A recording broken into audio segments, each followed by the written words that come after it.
What's up, guys? You are listening to a brand new episode of GaysideStories, where the gay shit goes. I am your host, Trillificent. Thank you so much for joining me. Make sure you guys are using the hashtag GaysidePod while you listen. If you tweet about it, if you post on Instagram, if you post on Facebook, anywhere that accepts a hashtag, go ahead and use that. So this week I have a special guest. We're going to be talking about a very, very, very special topic. And I'm going to let my guest introduce himself. I like for the guests to introduce themselves. Hi, y'all. This is Marcus. Come on and wave. Also known as Twitless Ghost on Twitter. You probably don't see me tweet that often anyway. So, yeah. Or like ever. Which is fine because, Twitter is a lot. It definitely is a lot. I don't know what people be fake mad about stuff every day. So fake mad, scamming, just everything you could think of. It's a lot. So I don't begrudge anyone who doesn't tweet often or takes frequent breaks. Like I take frequent breaks. People know me for disappearing for 3 months at a time, and it's just like, where have you been? I was like, in my house. Not here because it's too much, but or constructed some ridiculous ass Abby. Oh, I haven't done that in a while. Need you to get back into that. I might get back into it, but I've been enjoying the Twitter polls more. So we actually have one for this episode. So speaking of, we're going to move into the first segment, and that is the School and Life segment.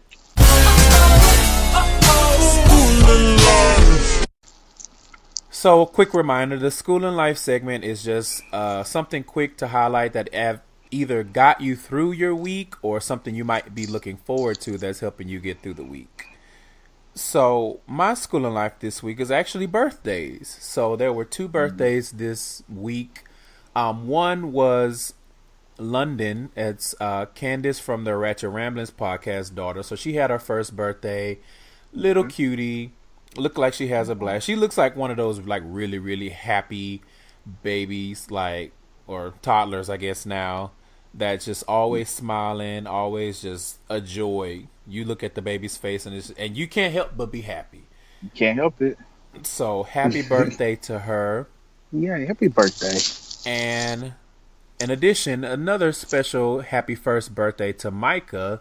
Micah, who I call affectionately Nuzzin, is my friend Nikki's daughter. You've heard me talk about Nikki on the show. That's Texas Hummingbird on Twitter. The singer. So we actually went over to help decorate for the party. I want to say we went over about 9, maybe 9:30, and we were there until about 2 in the morning decorating for the party. The party was lit. Micah is so funny because she refused to smash the smash cake. Like she put her hands in the frosting, and her parents were trying to show her, okay, once you put your hand in the frosting, you eat it. So they were eating the frosting off of her hands, and she was looking like, I'm here for a lot of things, and this is not on the list. I'm not smashing no cake. Get this off of my hands and get me out of here. It's so funny when I see babies do that. Yeah, so they had a whole smash cake just barely touched after the party. But we had fun and we stayed and helped clean up because we knew that, her mama had been up until 4. If we were there until 2, her mom was still up until 4. Her daddy he was out in the yard trying to do stuff. So we just wanted to make sure that they could get to bed at a reasonable hour. And we had fun. Nice. So happy first birthday to those 2 little precious ladies. We have some more birthdays coming up. I want to say, I know there's one at the end of April. I'm thinking kids' birthdays. If my phone keeps up with your adult birthday, then I will wish you a happy birthday. But I'm more so here for the kids. Right. So, not like babysitting or anything, but, I'm here for them in spirit. Right. I have a nephew, and his birthday is in April, so he'll be 3. You do have a nephew. He's a little cutie. That's a very long distance happy birthday. So there will be no babysitting. Oh, No well, babysitting. I know how that goes. I know how my Yeah. godson lives on the East Coast, so it's always a long distance everything. But who knows? His birthday is actually like I want to say 6 days or so after mine. Hmm. So we may do something special. He's turning 2, and I'm turning not 2. Right. Um, but we can celebrate together. Jim and I love. All right. So, what's your schooling life for this week? Listen, the only thing that got me through this week is understanding that on Friday the kids will be leaving. It will not be back till April the 2nd. So Hallelujah. Is it spring that break? spring break got me through this week. The idea of spring break, it is Mm-hmm. here. Not having to wake up at 4:45 in the morning, Ooh, all of that good stuff. And then also my birthday is coming up. I will be also not two. Um, come on, birthday. yeah, so my birthday is on Easter, and Oh, okay. I want Jesus to understand that neither him nor my liver are going to be pleased with me that weekend. So, um, I'm sorry, Jesus, in advance. But not only, so your birthday is on Easter and April Fools? Yes. That actually Don't say kind it. of sounds That makes sense. Yeah. no. Well, I mean the calendar shifts, so Yeah. that's not an every year occurrence. But it just sounds kind of lit. I don't know. Maybe that's just me. I feel like on your birthday, you should just take April Fools to a whole new level, Yeah. depending on I your really level of hangover. I rarely ever get tricked on my birthday because people are always trying to do it. But yeah, my level of hangover will more than likely be epic. So um, Well, I need. that's fine. Maybe the April Fools is, hey, you want to go get lunch for your birthday? Ha, April Fools! I'm not getting out of bed, bitch. I'm Mhm. I'm still drunk. That'd be I'd be mad at that. Thank you But I so don't like those much. guys. I don't like those kind of jokes about food. That's fair. That's fair. No one likes to joke about their food Mm-mm. or their wallet. All right, we're gonna move on to the come quick segment. I'm gonna come, sir. Oh yeah! Just a few things here. So first off, we have a Twitter poll that I did, and this one is not bad like some of them. Sometimes, I do a Okay. Twitter poll and people be acting like I'm the second coming of Lucifer or something.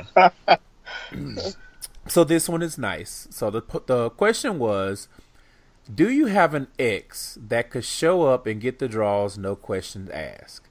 And the answers are unfortunately or what's an ex.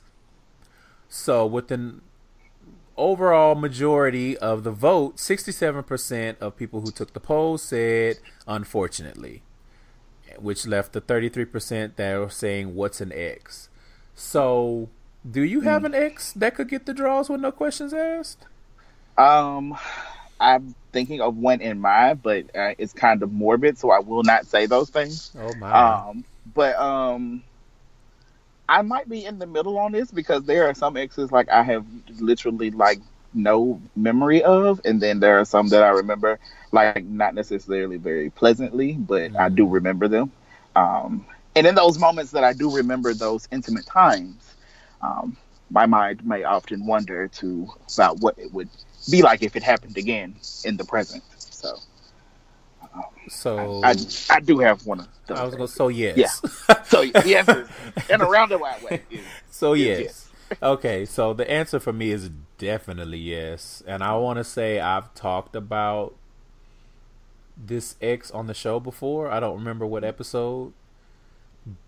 And it doesn't matter because that's not y'all's business. Right. His shit ain't my business because he's my ex. But yeah, if he were to like call and be like, "Hey, I'm in your city," or I'm trying to, reintroduce myself to your genitals, I would be Right. like, "So what time are we doing this?" Yes. Reunions in that way are very nice. Yeah, yeah. Do I need to have anything? Like, do I need to light some incense? Do you Right. want like a charcuterie board out? Like, Exactly. you know, how can I? How Yeah. can? How can I? What is it? What's the song that says "How can I love you tonight"? Right. Just let That's me it. know. Just I definitely have an ex like that. Like on the platter. Like here it is. Yeah. Here's So your very personalized playlist. absolutely. Although this ex I would probably put him on the platter, to be honest. Okay. You know. Okay. And it's funny because you know what? I'm not gonna say that. So, it sounds like a overwhelming majority of us have an ex that could get the draws, no question asked. And the rest of them are lying. No, I mean not necessarily, because not everybody has healthy relationships. Some of them are like you, don't remember them, and that may be on purpose because the relationship was so shitty. You know, you could have a bad enough breakup where it's like, I don't even want you to breathe around me, let alone take my drawers off. So that's fine. Okay, so for the next thing in the come quick, I actually have a little rant that I want to go on from something that happened to me this week. So bear with me, okay? I'm going to try to keep this short, friends. But it was a lot. So, as I talked about on a couple episodes ago, I had a stint in the hospital. And I ended up with one of the doctors. I'm seeing him. He wants me to see him as an outpatient. Okay, fine.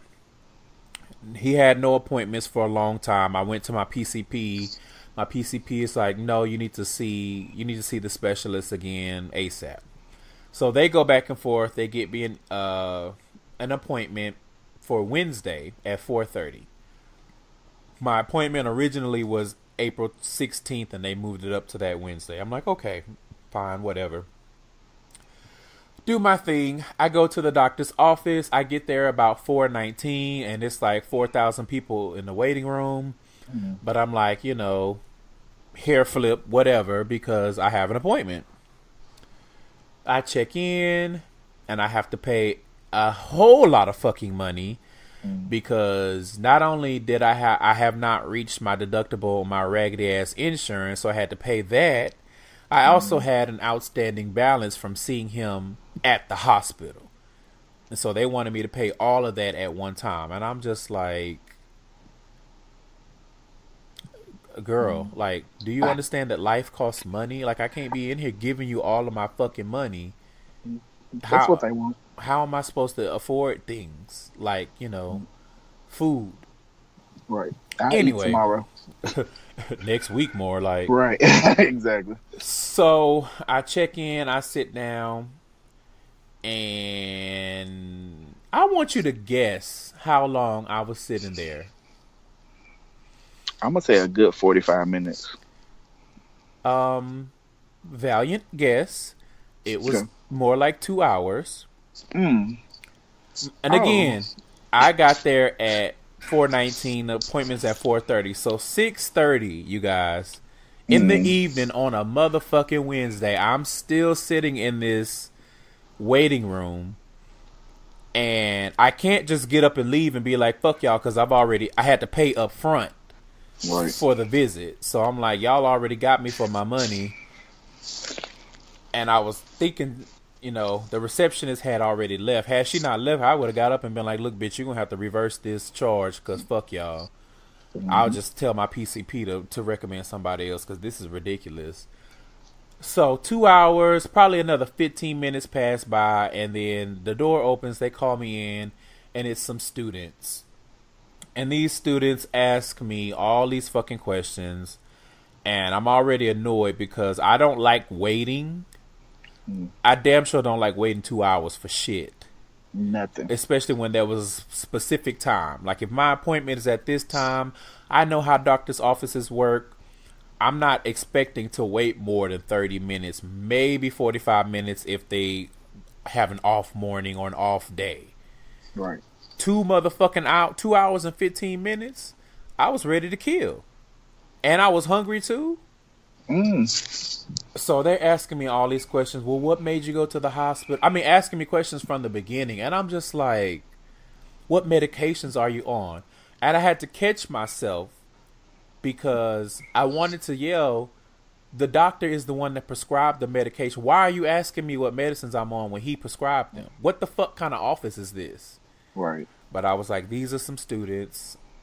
Whatever. They don't know no better. They trying to learn. But I'm also not really here for y'all trying to learn on my case. Like, go find somebody else to learn on. A new patient. So we did all of that. And they leave, and then I'm sitting here again, and I'm just like, okay. So another 15, 30 minutes, I'm not 30, 15, 20 minutes pass, and then some girl pops her head in, and she's like, oh, hi, can you move to this other room? And so I didn't say anything, but my facial expression must have said a lot, because she kind of jumped back when I looked at her, because I'm just like, bitch, I've been here for 5 days. What you mean, move to another room? You need to move your ass in here so I can move my ass home. Jeez. So I just grabbed my bag. Mind you, I got a bag full of shit because the doctor was like, bring your medicine and bring this and bring that. And I'm just like, so I get my little bag, and I had to, again, I had to catch myself because I wanted to swing the bag like Miss Jerry did that bag of nickels. I really wanted to swing that bag at that girl. Mm-hmm. But I said, you know what? That is probably going to make things worse. So you off the hook for now, bitch. But get out of my face. Right. So I moved to the other room. It's another 10 minutes. The students come in, and the doctor finally comes in. And I know I had a unit on my face because I could feel the energy was off. They were like real nervous around me because I know my face was just like, I will beat everybody's ass in here. Everybody. Like, I've been waiting for 3 hours and 15 minutes to see the doc. 3 hours and 15 minutes, y'all. Okay? That's almost half a work day. Literally. And mind you, again, this all started at 4:30, so I didn't see the actual doctor until after 7 p.m. Like, I'm supposed to be home in front of my TV, watching DirecTV Now with some food in front of me and my phone in my hand, scrolling through Instagram, looking at fine niggas, ignoring their captions because they're usually stupid. These are the things that I'm supposed to be doing. I'm not supposed to be in here with you motherfuckers. So I was pissed. And so nothing makes me even more angry or annoyed is like when I'm visibly pissed and then somebody come around with that joking shit. So the doctor comes in and I'm sitting down and he extends his hand for me to shake it. And I just looked at his hand because I'm pissed. Like, bitch, I don't even want no formalities. I want this shit over with. Right. And so he's like, oh, you remember me? And he starts chuckling, and I had to catch myself because I wanted to stand up. I wanted to fight. Because not only have you been had me waiting for 3 hours and 20 minutes, now you want to come in here, bitch. This is not Comic View. Exactly. This is not the time. And I'm not here to be entertained at all. When I want to be entertained, Beyonce Giselle Knowles Carter. So he comes in, he's like, "Oh, you remember me?" And I was like, barely. I've been sitting here waiting so damn long. Oh. And they all just kind of looked at me like, And so that was pretty much the tone of the whole thing. Then he starts doing the exact same little checks that the students did. And I was just like, wasting my motherfucking time. So money. And listen, money already gone. And so then he's like, "Oh, have you taken your medicine?" And I said, "Well, I'm late for my dosage because I've been sitting here waiting so damn long." And he was like, "Well, oh, okay. Well, do you want some water?" I said, "I want to go home." What are you not understanding? I want to go home. I do not want to look at you. You gonna go get me water? You gonna take more time? No, thank you. Let's go. I'm like, I want to go home. I can take my medicine at home. I can do all things through Christ who strengthens me at home, not in this office. Whew. So they brought the water anyway, because he was like, he was listening to me be upset, but he was just kind of like, I deal with this all the time, so whatever, girl. Right. You know, so he brings the water. I take the medicine. We finally finish up. It's almost 8 o'clock, y'all. Nice. 8 o'clock at night. I got there at 4:19. I left at 7:51. And he's like, "Oh, you know, I don't know, some shit," he said at the end, and I didn't even say anything because at this point I was ready to start cussing his ass out for real. Exactly. So I finally left, and that was it. So I just want to say to the doctor's offices, to American healthcare, we have to do better. There's no reason for anybody to have to wait 3.5 hours to see a specialist in their office. And they're like, "Oh, well, sorry for the wait. It's just that we had to squeeze you in." And I'm thinking to myself, where's the squeezing? Because if the appointment was at 4:30 and I didn't see you till 7:30, where exactly did you squeeze me in? You just added me to the end. Like, you just add. And my thing is, if you know, as a doctor's office, if you know y'all are behind, running late, or whatever the case may be, let somebody know. Like, they could have told me, "Hey, we're kind of backed up with patients from earlier. Why don't you go ahead and check in and come back in like an hour and a half or 2 hours." I'd have been like, "Okay, cool. I can go take me a nap." You know what I'm saying? I can go get on Tumblr and work something out. I can do I can eat. I can do a lot of things in 2 hours. But standing up in this damn waiting room was not one of the things I wanted to be doing. So I was pissed. So needless to say, man, I'm really on some shit. Like, I want to tell my PCP I need a different specialist because I'm not going through that shit again. I will 30 minutes, I'm gonna be like, "Give me my money back." Like, refund. Right. And I'll go find somebody else because this is ridiculous. Just because I have this condition that I need you to help treat, that does not mean that I'm trying to sit up in here and look at your bitch ass office for 2-3 hours every time I have an appointment. Like, that's crazy to me. For you to do the same things you gonna do next time, like, no. Right. For you to do the same shit and tell me the same shit, like, no, we don't need to do that. So, anyway, I've ranted enough, but that really, really, really pissed me off, that was a good release. It's something about when you pay for services and they waste your time that really just grinds my gears. And they do make it seem like I'm your last resource, so you won't have to sit here as long as I tell you to. Right. I mean, any other situation I would have left, but again, because and I think that they must have had complaints in the past or something, because this is the only doctor's office I've ever been to. I'm not saying that it may not be prevalent other places, but I've never been to a doctor's office where they want you to pay up front. It's usually, okay, we're going to do, once you leave, then we'll charge you for whatever we needed to have done. I've never had them be like, "Okay, so the visit is such and such, how are you going to take care of that?" I'm like, "Bitch, I ain't even seen the motherfucker yet." You don't even know what he's gonna do. You don't know what hell. You don't even know if you're going to see him. What if an emergency happens? Because this doctor, works in hospitals and stuff too. I'm like, what if an emergency happens and he cart his ass out of here? Y'all gonna give me my motherfucking money back? Right. We're gonna give you a credit. Right. You're gonna have to come back so we can waste your time on another day. Right. Anyway, so.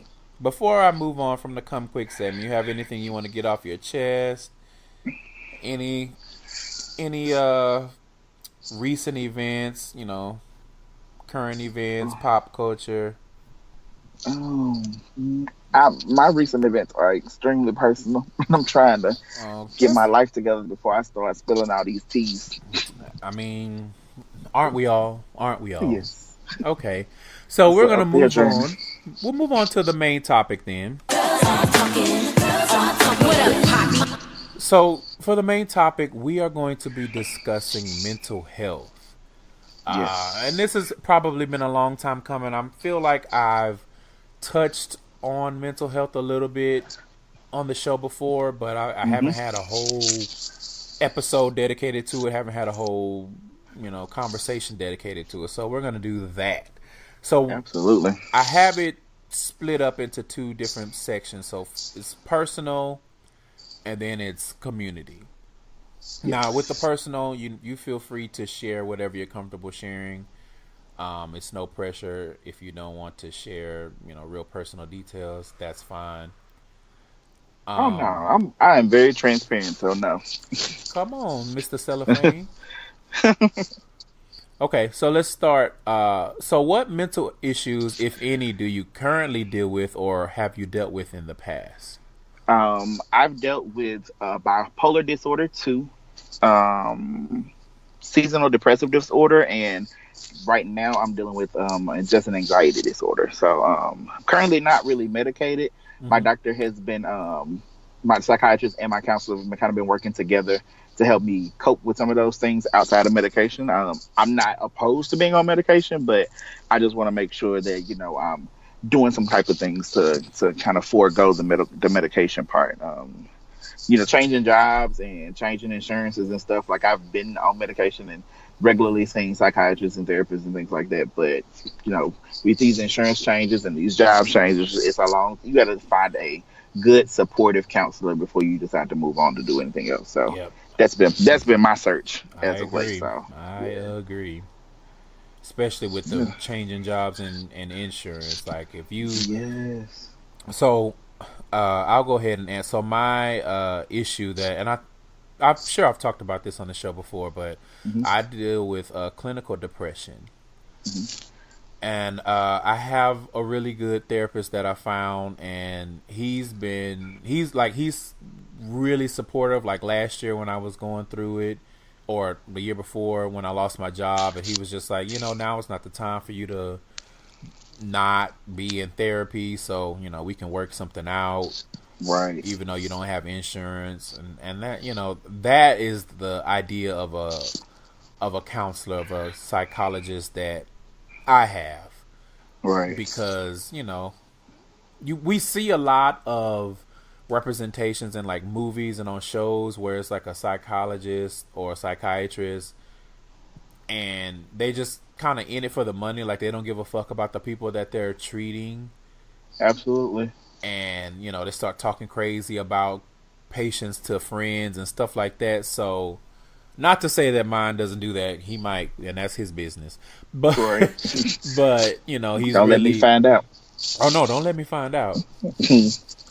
But he's been really supportive beyond just helping me with the issues that I'm trying to work through mentally and emotionally. He's been really supportive with the shit going on, like I said, with my job situation, with insurance, with money being funny.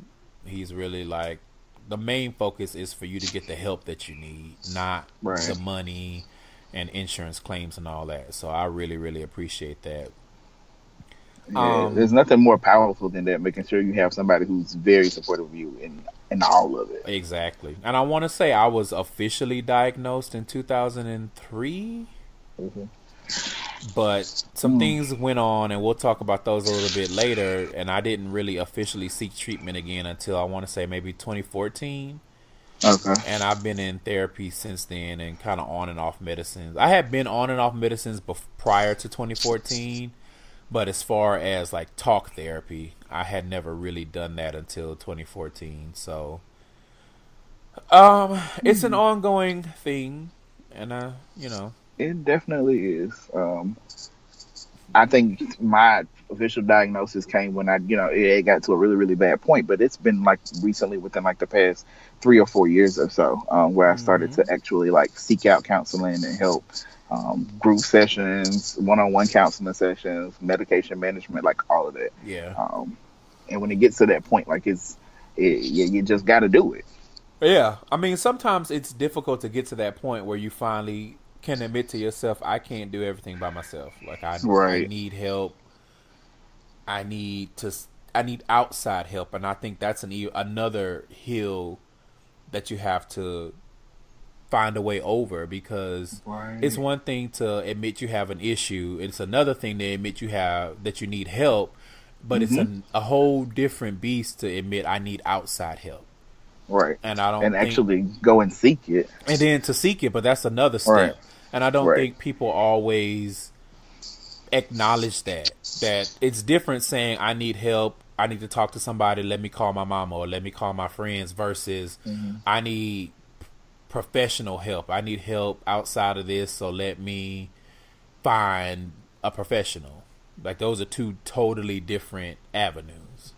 And what's funny is and just thinking about it, like that type of behavior hasn't really been modeled for us, like in this generation. Like we think about like the people before us, like they didn't model that type of behavior. Like it was never okay to seek outside stuff. Like you had to fix everything. Everything and so, need to stay in the house, right? And so which is part of the reason why I think black people in particular have so many issues, because none of that stuff gets aired out because everything's supposed to stay in the household.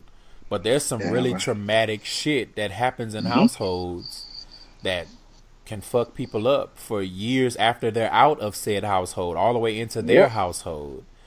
And it lingers because people don't give it any light. Like people sweep it under the rug and act like it never happened.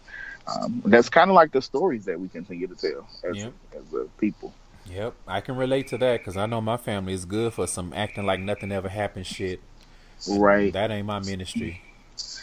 Nah, we need to let all these people know I'm fucked up and this is why. Right. Like I'm still working through this thing that took 30 minutes on one day out of my life, but it's still affecting me 8 years later. You know what I mean? Like that's the kind of stuff that we need to have serious conversations about. Right. So how did you find out that you had this illness? I know you touched on it a little bit, but here's an opportunity to expand on that. Yeah, so I think since about 2011, like shortly after I was diagnosed with HIV, I started having like some suicidal ideations, and it was like a couple of attempts to commit suicide, but like it was never like something that I was fully like invested in. Like I would have these thoughts and things like that, but nothing would actually come of it. So like nothing would come to fruition.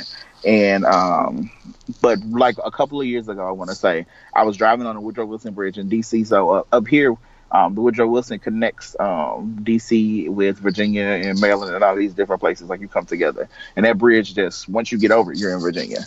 I was driving there because I was living in Virginia at the time, and I was like just in like a totally bad headspace. Like something had happened.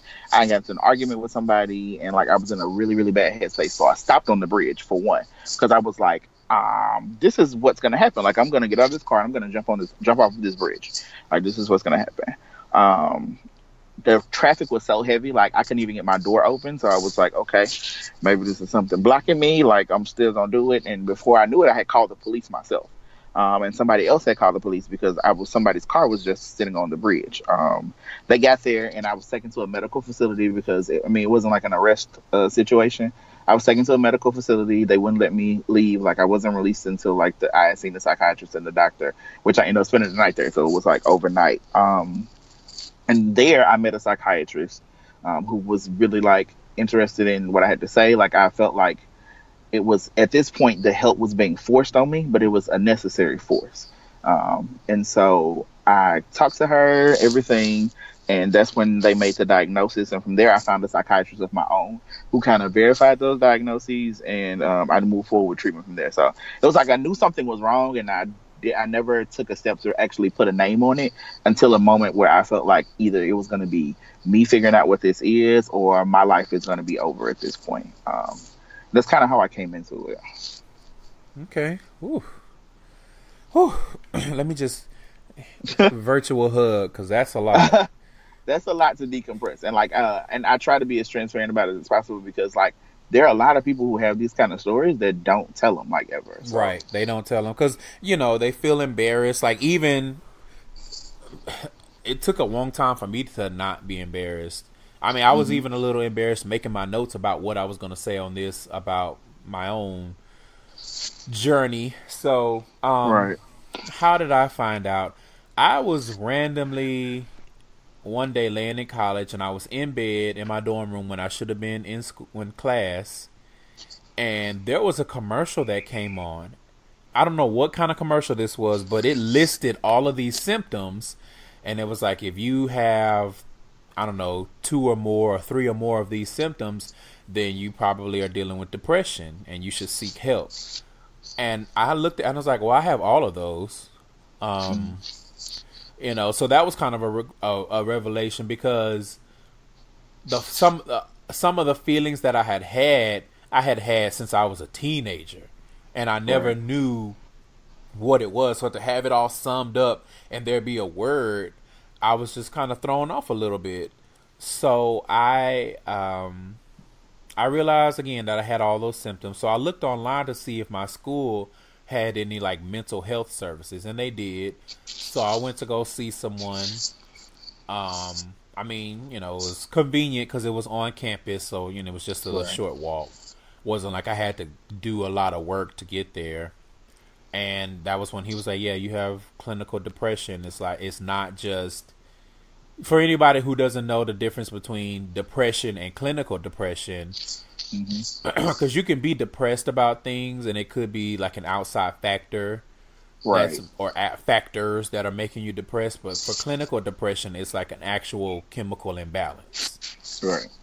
And so he's like, he gave me some Zoloft and was like, you need to let's try to treat this. And yeah, that was how I found out that I first was dealing with it. I was about to go into more of the story, but I'm going to break it down as we go through these last two questions. Okay.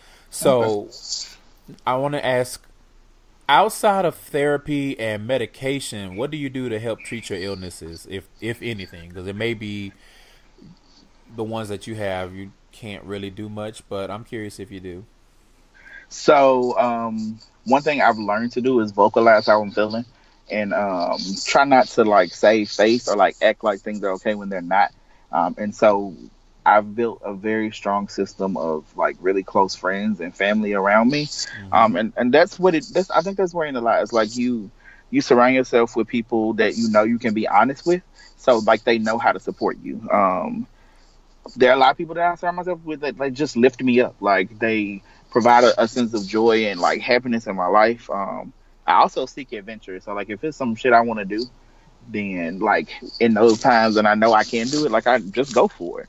Um, I'm getting out of a stint right now, to be honest, like where I have not been as consistent with my own self care. And I've thrown myself into like a bunch of things, and into a relationship, and I really, really started to realize that I was neglecting the big part of myself, like that I was starting to miss. So it's really just important that you keep those things to the forefront and you make sure that you are as honest and expressive as possible, so people can understand. And just having a support system, it really Right. gets you through. Right. Okay. So you mentioned self care, and we're actually going to touch on that later. So Okay. put a pin in that. Okay. For myself, my mind is always going. So I actually do a lot of mental work outside of therapy, and then I'll talk to my therapist about it. Sometimes the whole session is just him listening, and then he's just kind of like, he'll say something, he'll have an observation that'll kind of bind things together and show me something on things that I have been thinking about. So I do spend a lot of time kind of doing mental work on my own. Right. But outside of that, because I guess that is an element of therapy, but it's kind of like my own. Hmm. I really just try to do things that make me happy or help me blow off steam. So, like if Yes. I'm really in it, I might break out the video games, or I might read. I might go and say, okay, I'm gonna reread. So, like I know at one point when I was going through it, I was like, I'm gonna reread Harry Potter, and so I Mm. reread that whole series. Or I may break out my favorite book or find a new book. Right. But and I just want to say this because I know this is a lot of people's favorite thing to say. I have tried using working out as a direct medicine for it, and it doesn't work like that. Like it No. does. I won't say it doesn't help, but it's temporary. You know what I mean? Right. Because I could have consistently been working out for a while. That's not gonna stop me from going through, whatever you want to call it, that night. Right. I wish it did. I wish the effects were more permanent, but And for some people, they might be, but this is just a PSA. If someone comes Right. to you and they tell you that they're dealing with depression, don't just be dismissive and be like, oh, you just need to think positive, or oh, you just need to work out more, because I promise you, you're doing more harm than good. And I want to I say I've talked ooh. about this on the show before, because I had a friend like that, and she was like, well, have you Mm-hmm. tried working out?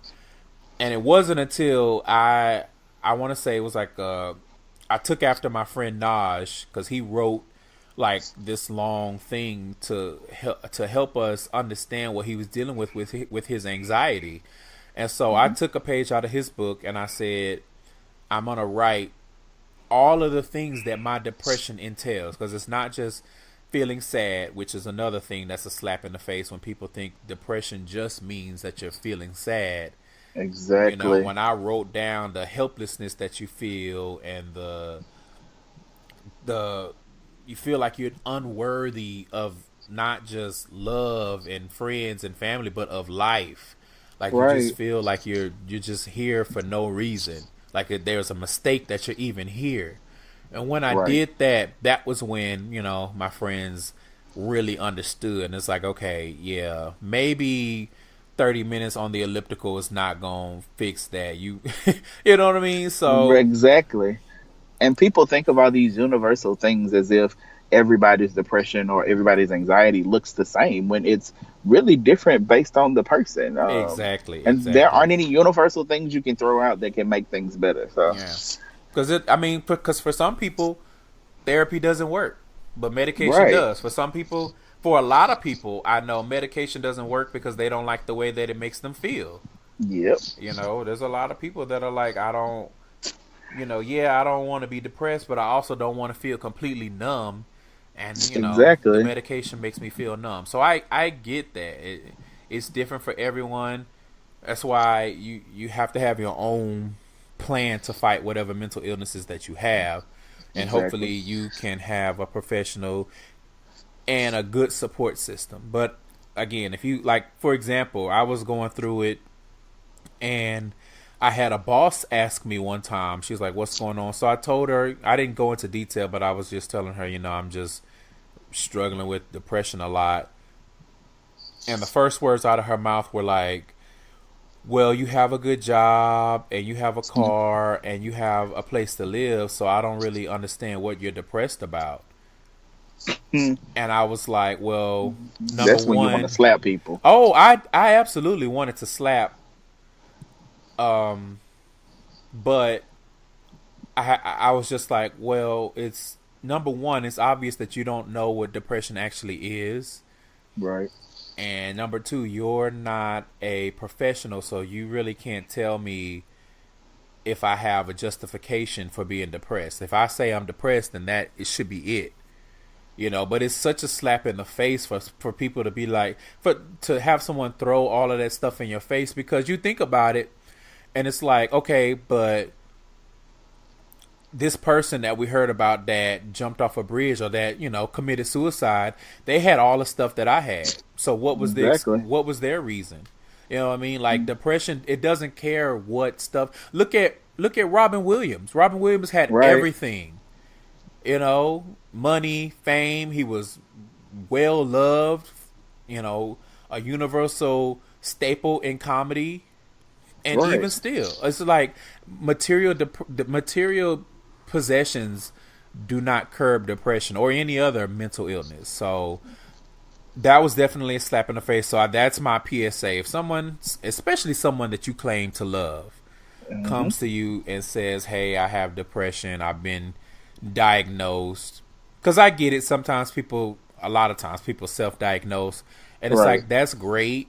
But if that's what you really think you have, then you need to take some professional steps. Like, don't just self-diagnose and then let that be the end of it.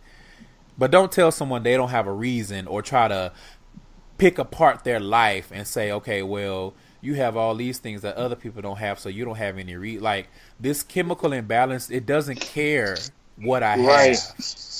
It doesn't matter. So that's that. So last, on the personal side, what struggles specifically have you dealt with in your journey with treating and dealing with your illnesses?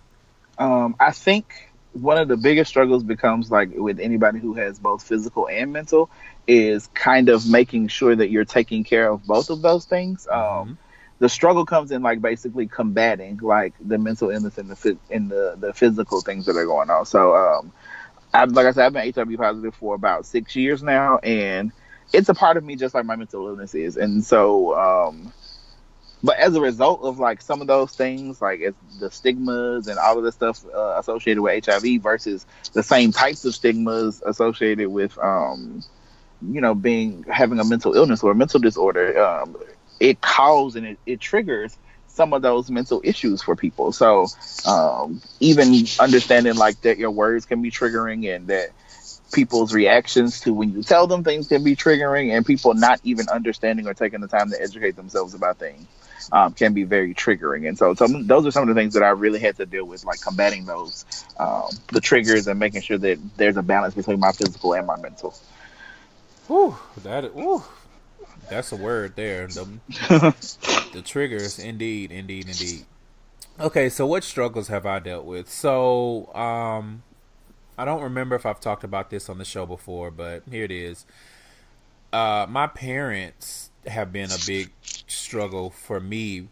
When I was first diagnosed in college, they didn't believe it and, made a big stink about it. They actually threw the medicine away and accused me of manipulating the situation because I didn't do well in college that semester. So fast forward a couple years, and I want to say at the end of 2005, I was involuntarily committed after I had another bad semester, just dealing with this. And I had really convinced myself at this point that if I was gone, nobody would miss me, So I kind of had something similar to what you were saying before, where it was like a suicide attempt, but maybe not fully invested. And I was talking to somebody on, I want to say AIM at the time, RIP to AIM, the GOAT. Yep. And they called the police, so they came to my dorm room, and then that was when, like I said, they took me, they drove me across the state to the state mental hospital, and I was there. But I was so into it. I'm like, I didn't even, like, they were asking me my parents' information, and I wouldn't tell them. I was like, I don't want them around me. I don't want them involved. Right. Like, and that was a whole to do. I mean, it was just a lot. So, I mean, you guys can guess why I have so many issues with my parents. So, and then in 2014 is when the depression really hit me, like really hard, to the point where I wasn't even getting out of bed. Oh. Yes. I ended up losing my job, actually. Like, it was such a turning point. Not at that, it took a little bit more time after that, but in hindsight, it was such an interesting point because, like, my employment agency emailed me and they were like, you've been released, blah blah blah, whatever the email said, and I literally read it, put my phone back down, turned back over, and went back to sleep. Like, it didn't even affect me. I was like, whatever.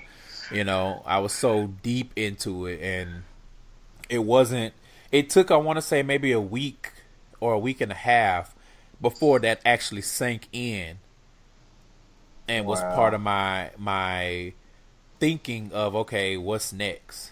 Because I was just so lost at that point. It was just like I was sleeping, get up and eat, and that was it. Like, I was not getting out of bed for shit. I was barely even watching TV. I was just in the bed. So those have been some of the more difficult times I've had dealing with this journey of battling depression. And it is a battle. Like, it's a daily battle, and I know a lot of people are like, they understand it. More people are understanding now, but I know a lot of people they just kind of like, well, you get up every day and you function, or you smiling, you laughing, you making jokes. And I just want y'all to know that a lot of us dealing with depression, we get really, really, really good at faking the funk. Absolutely, we become very functional in it. Oh yeah, we become functional. I mean, a lot of us get to the point where we seem normal, and you wouldn't even know that something was going on. And I have that really bad when I'm dealing with stuff. I don't really tell a lot of people. Like, even when I was in the hospital, like, I think I only told a handful of people.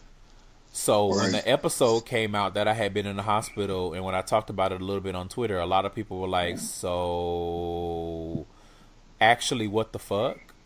Right. You know, but I mean, I'm so used to going through things alone because I don't have that close relationship with my family. I was fully prepared to just deal with the whole thing by myself, but because I have nigga cat, right. you know, I was like, well, I have to tell somebody because somebody has to come. I don't know how long I'm gonna be here, so I had to tell Nikki because I needed her to come take care of him because she lives the closest and she has a relationship with him. Right. And then I'm like, well, you know, if stuff happen, you know, I was just like, if Nikki knows, then let me tell such, you know, but it wasn't like I was just announcing it to the world. I'm not the one that's going to take a picture of myself in the hospital and put it on social media. Like, it's no judgment. If that's what you want to do, that's your business. But exactly, I'm not that kind of person. So that's probably been another one. It's just sharing, which is a part of the reason why I started this podcast, to give myself a platform to share these things, because you never know who might be dealing with the same thing and may have the same justifications or different justifications than they hear. Like, there's no reason to go through anything alone. Absolutely. You know, if we made them more the message than, you know, than creating the stigmas, if we made them more the message, like, I feel like more people would be able to share those types of things with their friends and their family members. Exactly. So I think that's a good segue into the next part of the conversation, where I want to concentrate a little bit more on the community instead of the personal stuff. So within this community, the LGBT community, do you think that there's a problem identifying and or treating mental illness? I still think that a lot of people in the community, and especially just thinking of like LGBT in the sense of people of color, there is still like an issue with accepting that mental illness is a thing. Yeah. And that people can actually like live and function and get help from it. There are several people that I know that have been asked about that, you know, have been diagnosed with stuff or need to go to therapists and have been to therapy and done the recommended things. They go once and that's it. Like, it's like, no, I can't do it. They start refusing treatments. They start refusing the follow up because that's just as important as well. But people, I think, have a issue with an additional labeling. So like, I think about it in terms of myself. Like, I don't want to be a black gay man that's HIV positive and has a mental illness. Like, there are all these things that are continuing to stack, and I think that people don't want those type of labels either, because it kind of throws you back into this mix, and you've added all of these stigmas that go along with it. And I think that's something that has already haunted our community for years, but I think we're just continuing to bring things to light. And I think that when more people understand it, like, we'll be in a better place. I agree with that. Understanding is usually a big part of the breakdown, or the lack of understanding, I should say. Right. For me, I think a lot of unhealthy habits are hiding mental illnesses. You know, with sex and with drugs, those unhealthy habits, they usually have some kind of underlying trauma or just an issue that the person is not dealing with, or maybe they know about, but like you said, they're refusing treatment. And that stuff, you think that you can deal with it on your own and you don't need any help, but it usually will manifest itself in some kind of way in your life. Right. And you never know. It will have you out here doing crazy stuff that you never thought you would be doing. Out here being completely reckless. Right, being reckless, and I think a lot of it, again, and it manifests in ways. It may not be sex, it may not be drugs, just I think, especially amongst gay men, especially amongst gay men of color, the seeming, and I don't want to say that we're we're incapable of having healthy relationships, but you don't see that many. Like, we don't have a lot of examples of healthy gay relationships with men of color. Right. And I think a lot of that is because people have these underlying issues that they're not getting. And I'm not saying you may not have a whole mental illness, but you may need to go see a therapist for a couple of sessions to work through something. And you might discover that you might actually do, or you might not. Or you might it's not. It's okay either way. Exactly. Like, I know I can cite, which I talk about this a lot, but that's just because I listen to their show every week. I know on the read, Crystal has talked about in the past. I don't think she's ever come out and said she had a specific mental illness. I don't think she does, but she has come out and said, I had to go to therapy to work through what I was going through after this breakup. I think a lot, especially with relationships, with breakups, with whatever other trauma you go through in a relationship, be it physical abuse, mental abuse, verbal abuse, cheating, all that kind of stuff. All of that stuff, it builds up, and sometimes we need an outlet. We need someone to help us get through that stuff. So and the more you let it build up, the greater the disconnect, the distance of the disconnect from your life and like from the issues that you're facing. Like, the more you let it build up, there's a greater disconnect. Exactly. And it's harder and harder to come out of that and then be able to say that I need help and then to actually seek it. So like, those steps become a little bit more overwhelming the bigger the problem gets. Exactly. And then you start expecting just craziness, like, okay, you've gone through these issues in relationships, so now you're to the point where you expect the dude to be perfect for you to, and it's just like, if you work through some of that stuff, then maybe your expectations wouldn't be so high. But exactly, that's a whole nother thing. And I think yes. it also, it manifests in dangerous and illegal behaviors. People just doing things that, beyond just being reckless, just doing things that are sure to get you locked up. Exactly. And I think robbing people and scamming. Robbing and scamming, stealing from jobs and all that kind of stuff. Constantly fighting. Things that will have you behind bars. So yeah, I think that I don't know if there's a problem identifying or if there's just an unwillingness, because a lot of, in my experience, and I want to say it's getting better, but it's a slow process. But in my experience, like, a lot of gays, especially black gays, they're not trying to go to therapy. They're not trying to do anything. They worried about the next turn up, when is brunch, and even that, like, I can look at that stuff now and be like, there's something going on, because you never are working through your issues, or you're trying to do everything on your own. And it's not working out for you. Your life is in shambles, but you don't want to do anything about it. That kind of stuff, I'm always just kind of looking at it like, okay, what's going on under the surface?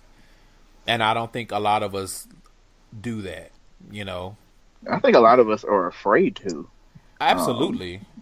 It's like, if I uncover this, or if I pull this up, then I might actually know what's wrong with me, and it might uncover some stuff that I've been hiding forever. So, or other people might know what's wrong with me, and then the world is going to end if my imperfections are shown.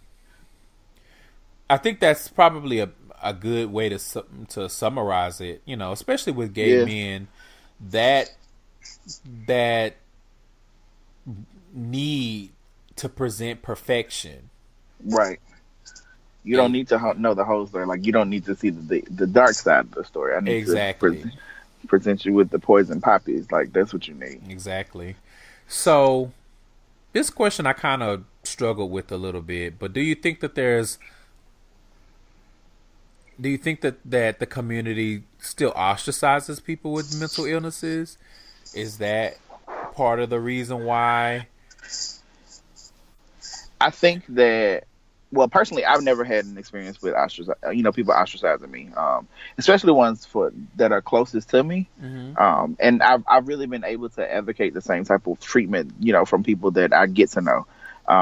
But there are people who have like horrific coming out stories already. There are people who have issues that stem from other experiences that, trigger all kinds of stuff. And, you see the post on Facebook, you see the post on Twitter with people reaching out for LGBTQ friendly psychiatrists and stuff like that. And I think that it's becoming more of a conversation, but I still think that stigma, just, with LGBTQ people of color, like, I think that stems from like what we've seen the people ahead of us do, like what we've seen our parents do.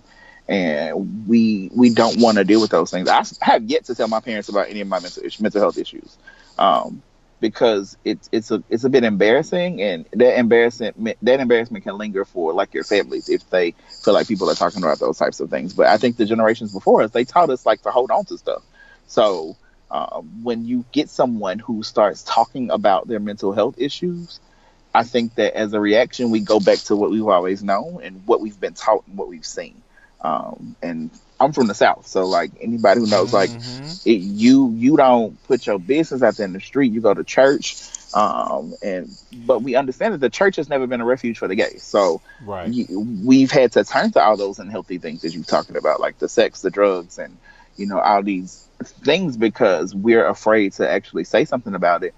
But we're also afraid that if we do say something about it, the people who are closest to us that we're trying to get to know, or that are trying to get to like be permanent parts of our lives, will basically shun us, because either they don't understand it, they don't want to deal with it, or they don't know how to deal with it. So yeah.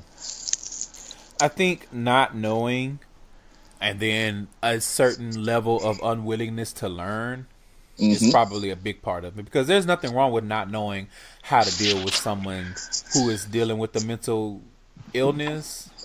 Exactly. But if you're unwilling to also educate yourself and learn, then that's a whole different problem. I would say, just to kind of piggyback off of something you said, there's definitely still that stigma around mental illness. I think it's lessening, but again, it's a slow process. Right. So I think that's part of it.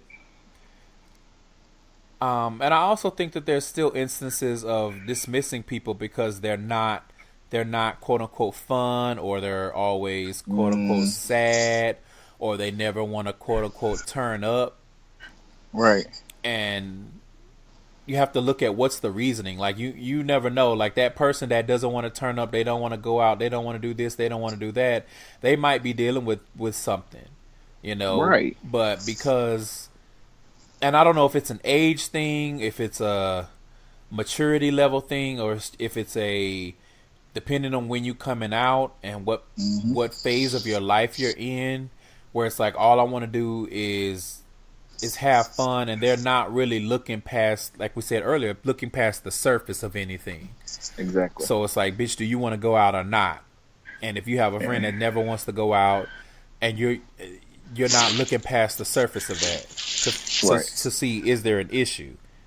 Right. Well, girl, we'll see you later, and that's right. That's we'll all it is. Later. Which is okay, but it's like, okay, the next day it's like, okay, sis, like this is the 4th week that we tried to get you out. You don't want to go out. You're always moping. Like, what's going on?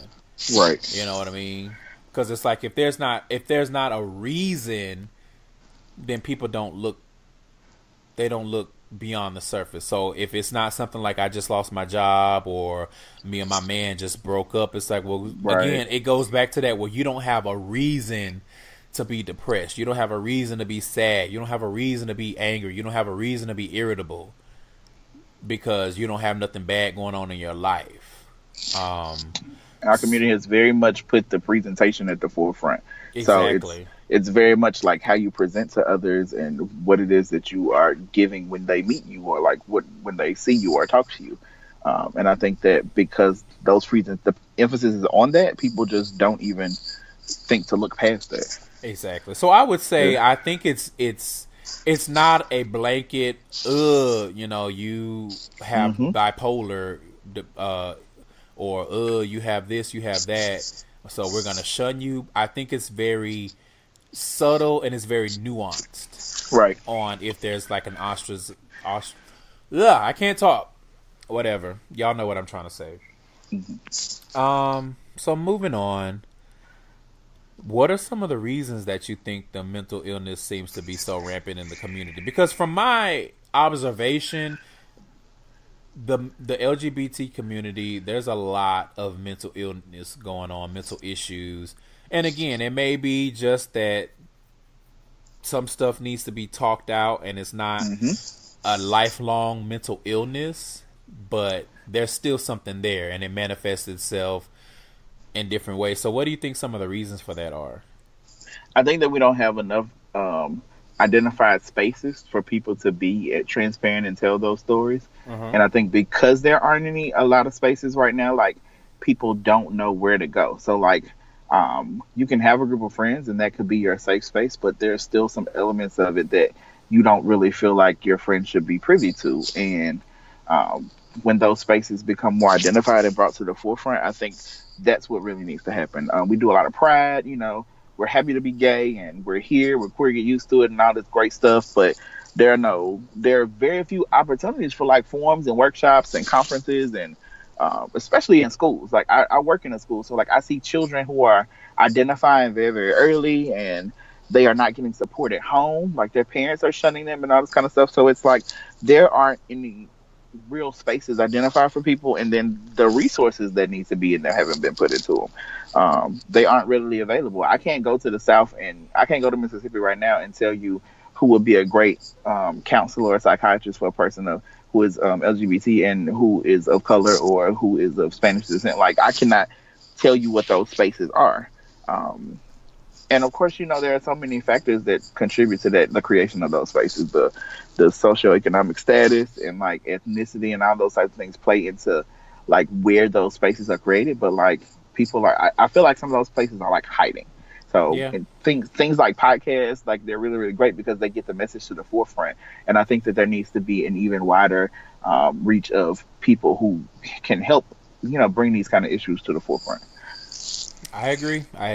I would add to that one of the main reasons is there's a lot of trauma that happens to members of the community early in their lives that isn't properly treated.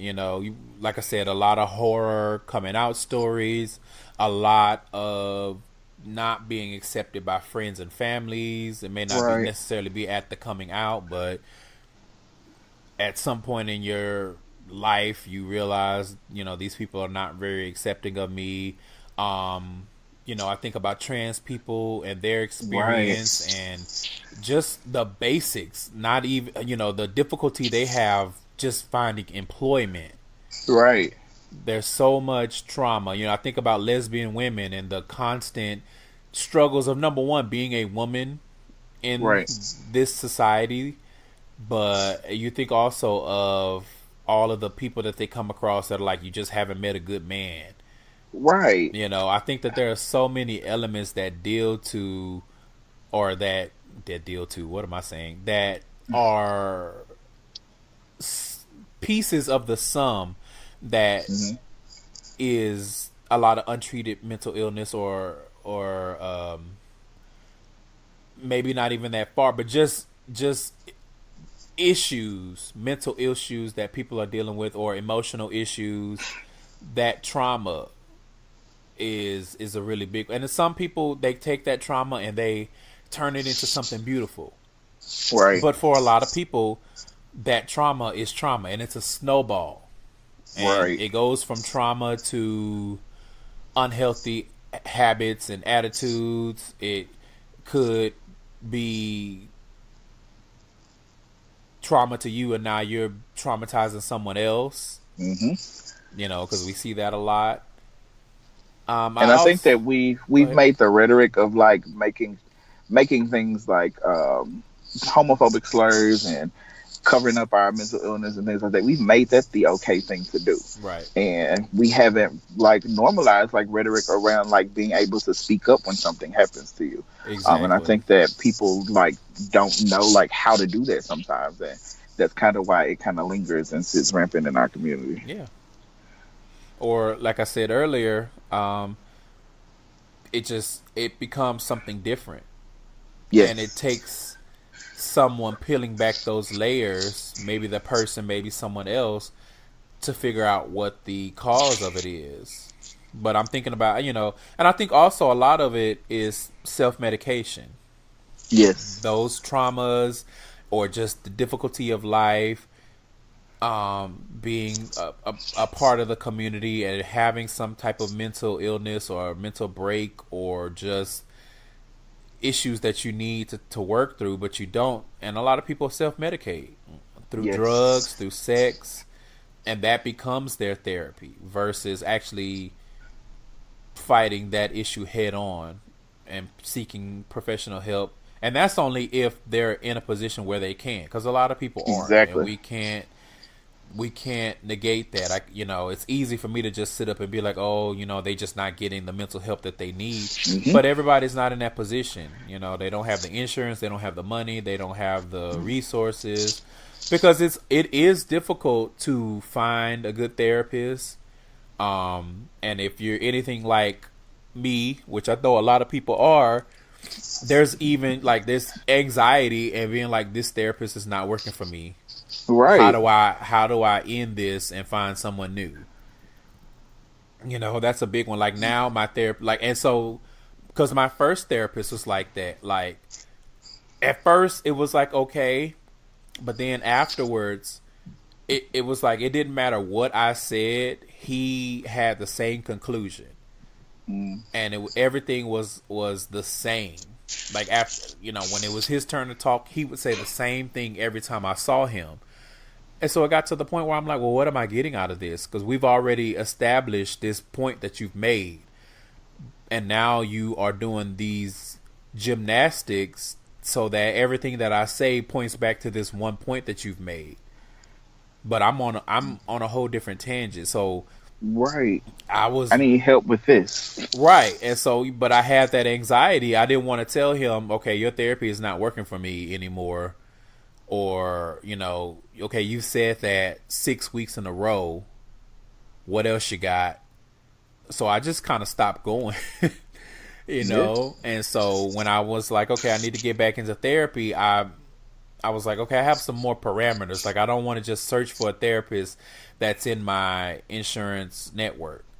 Right. So it was like, I wanted to find an LGBT friendly therapist. Like, that was my main thing.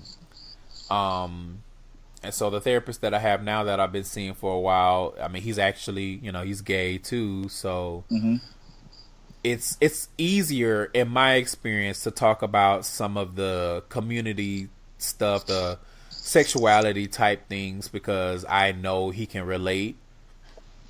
And it's just a better fit. But again, there's privilege there that I am not, that I realize is there, I should say. Because that's a privilege. Like I said, everybody's not, they don't have all of that. Like, even when like I said earlier, even when I was unemployed with no insurance, the only reason I was still in therapy is just because this therapist that I was just talking about was so adamant that I not have a break in my treatment, that he was willing to only charge me the copay and not, because I didn't have insurance, or some weeks, he was willing to give me a freebie just so that I would continue my treatment. But and just anxiety around picking somebody, like that's the first step. Yeah, like that being the first step. Like, people struggle with it. It's like, I mean, it's like any other relationship you have. Like, you become intimate with the person that you are seeking counseling from. So, like, being able to, or having to think about, like, this is not a healthy situation for me, and you're supposed to be helping me deal with my mental illness is scary within itself. Exactly. So, yeah, I think that's some of the reasons why the mental illness is just, the main thing is the trauma. The untreated trauma, I think, is the main thing. Just to go back to the point that I was making because I kind of got on a tangent. Sorry, y'all. Okay, last question. What can we do, in your opinion, as individuals and or as a community to help deal with mental illnesses?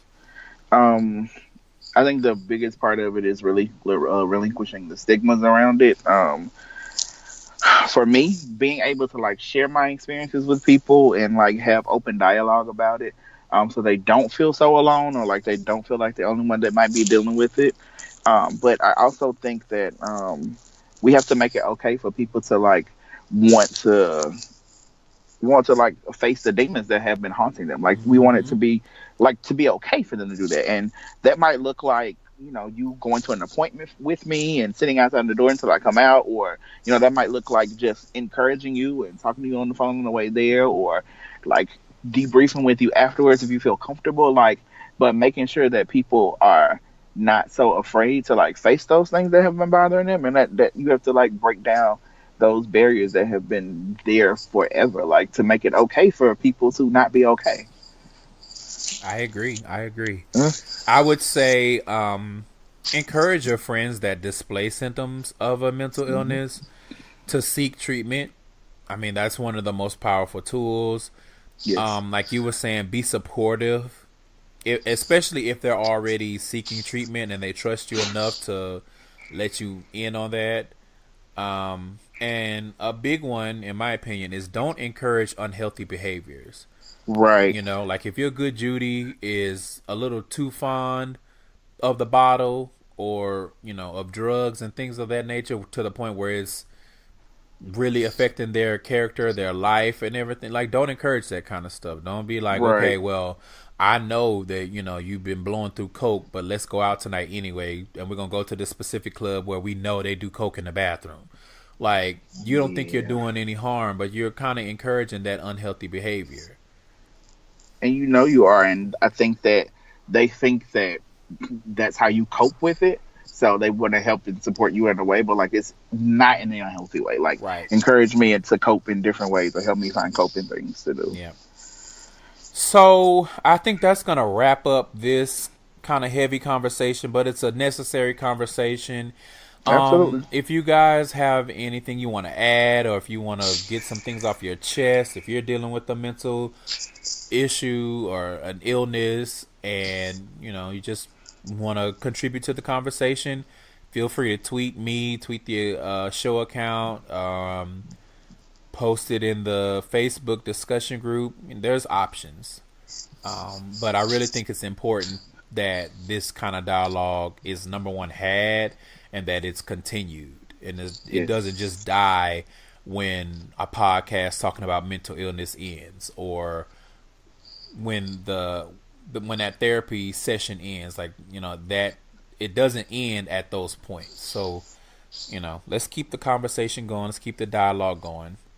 So we're going to wrap up this show. We're going to do the queer query, so you guys can learn a little bit more about Marcus. This is going to be fun.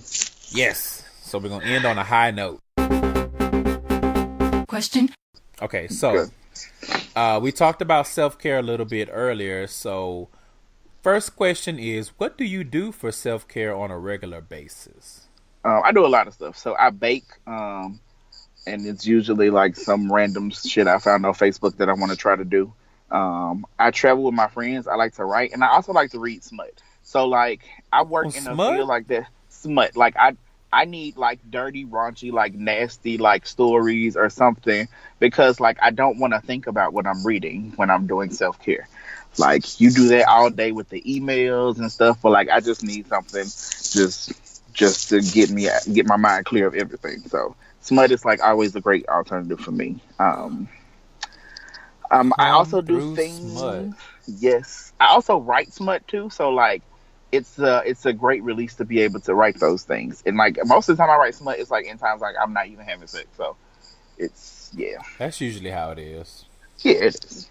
I also like to do things for other people. So in a point that like I'm feeling shitty and I need to like care for myself, like I think of something nice I can do for somebody else. Because it really like brings me joy to like see other people happy. So like just sowing some good seeds back into myself. Come on. And I take me time. So like Yeah. living in DC, you know, I'll ride the train to Starbucks or like go to Home Goods and walk around or go to the mall. And when I usually do that, I'm spending money that I probably should not be spending, but like just an opportunity to like walk around. And if I need to return it the next day, then I will. Hello. Ain't nothing. Buyer's remorse is real. Hello. Um, what do I do for self care? Does sleep count? Sleep does count. Okay. Naps are amazing. Oh, masturbation also helps with self care because you Okay. need your body to be cleansed of all of those things. Well, go ahead. I usually listen to music. Um, I actually, now that I think about it, I probably need to do a little bit better with self care. Hmm. But I do some of the things like I read fan fiction. Hmm. But it's usually the smutty fan fiction. So I was gonna say, so Exactly. we should definitely share our smut stories. Absolutely. I have a lot of stories and I have a lot of books that are just complete, like just smut. Yeah, So, yeah. yeah. So like if I have characters that I like on a show, then I will go on Leo Google, Hmm. or Archive of Our Own or fanfiction.net, and I'm like, let me see if anybody's written anything with these pairings. And I'll sit there, like I will export that shit. I will put it on my iPad in ebooks or iBooks or whatever, Yes, Lord. and I will sit up and read that shit. Like I have no problem doing that. I have a whole lot of shit from like Teen Wolf, from because I was Hmm. into Teen Wolf at some point. From Arrow because Oliver and Diggle together is one of my OTPs. Just a lot of shows, a lot of movies. You know what I mean? Like stories about Captain America getting. Anyway, That's quite interesting. Yes, we will have to share these yeah, things. yeah. I Yes. see. When I do it, it's like specific pairings. Hmm. And that's just because I have no problem admitting it. I kind of when I read smut and fan fiction, I don't want to read about skinny people.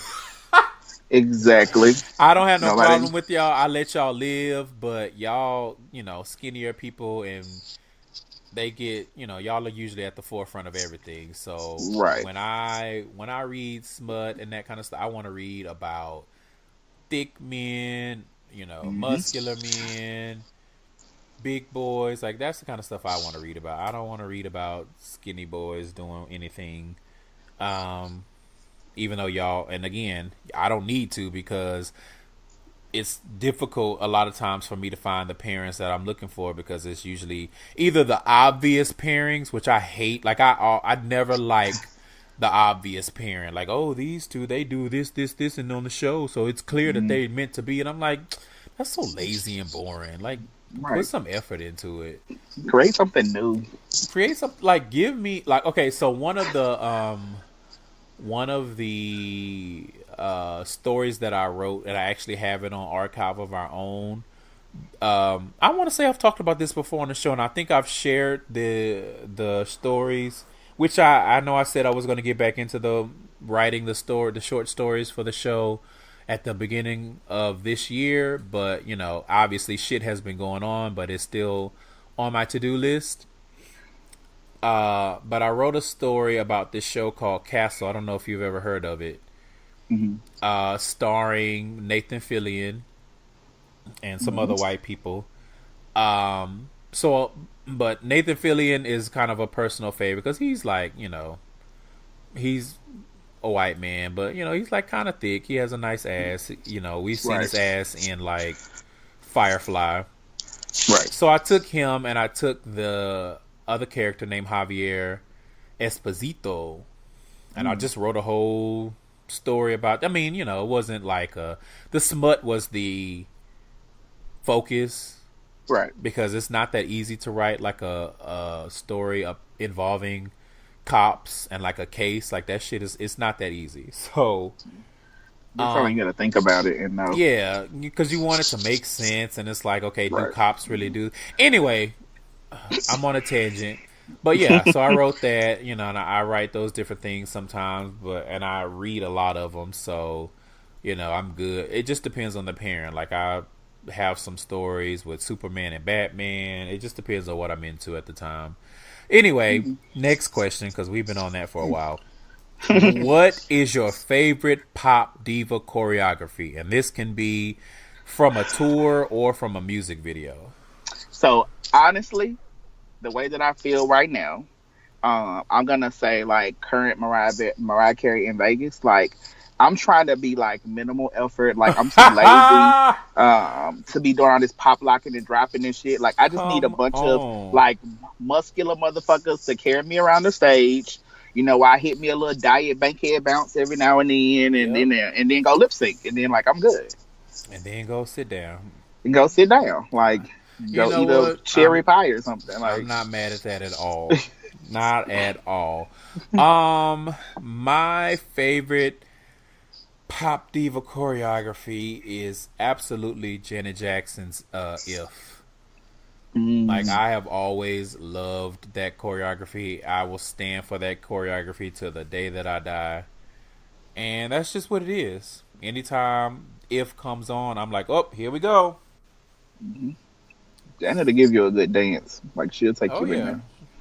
Yeah, I mean, and there's a lot. I was thinking of some Beyonce moments, some Sierra moments, um, some other Janet moments, but "If" is really the number one for me. Like that, just I've always been into that choreography. From the first time that I saw it, I was like, and it's still like that. Even when I was watching, because I didn't go to this last tour.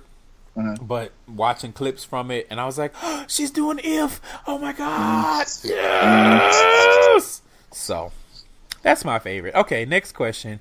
If you could change professions with no effort or, stigma, whatever the case, what profession would you choose? I think it will probably be like a Broadway actor. So like if Nene Leakes can be on Broadway, like I feel Yes. like if Nene Leakes can do it, like I can too. So like I think that because I love the stage, like I love singing and writing music and like costumes and award shows and like every night like doing that, like that would be it for me.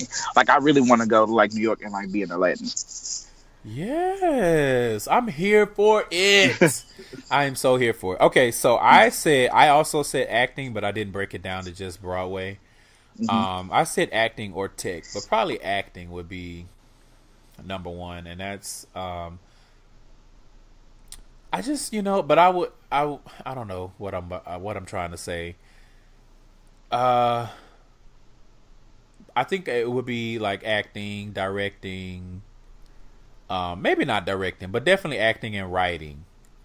I've given thought before to like writing like a web series or something like that, just to kind of whet my chops a little bit. Mm-hmm. So I don't know. Coming soon, Gayside Stories, the series. You never know. Gonna be looking for that. Hey, you never know. You might be in it. That's fine. Um, I was also and the other thing with that, just because it's but then I don't know if it's any easier, but maybe if it's not like live action, it may be like a comic or something like that. But I can't draw, so that's a whole set of issues. But you never know. But I think there are people who write comics that don't draw them, so I don't know.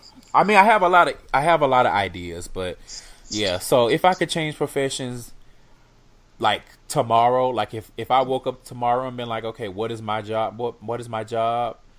Then it would be acting, Yeah. and not necessarily. It wouldn't even necessarily have to be big budget acting.